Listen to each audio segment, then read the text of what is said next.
नमस्कार दोस्तों। यूपी में आजकल चुनावी माहौल है, पंचायत चुनाव चल रहे हैं। आपको पता होगा कि गाँवों को स्वराज बनाना गांधी जी के भारत निर्माण के कदमों में से एक महत्वपूर्ण कदम था। गांव एक महत्वपूर्ण इकाई है।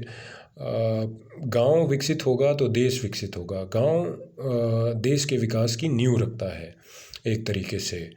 पर हम इसी शुरुआती स्तर पर ही गलत व्यक्तियों का चुनाव करके अपने विकास की गाड़ी को धीमा कर देते हैं।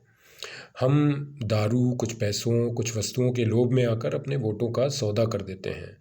ऐसा करके हम अपने और अपने परिवार के साथ अन्याय करते हैं, क्योंकि जिन सरकारी नीतियों का लाभ हम तक पहुंचना चाहिए, उनका लाभ सही रूप में हम तक नहीं पहुंच पाता है। चाहे वो चिकित्सा हो, स्कूल हो, सड़क हो, नाली हो, पानी हो या अन्य कोई सुविधा हो, वो हम तक नहीं पहुंच पाती है। हमें ये समझने की ज़रूरत है कि कोई व्यक्ति हमें दारू या पैसे या कोई अन्य वस्तु क्यों बांट रहा है, क्योंकि उसका सीधा सीधा उद्देश्य ये है कि कुछ पैसे खर्च करके लाखों करोड़ों कमाए जाएं। और जब हम अपने वोटों का सौदा करते हैं तो उसके उद्देश्यों को सफल बनाते हैं।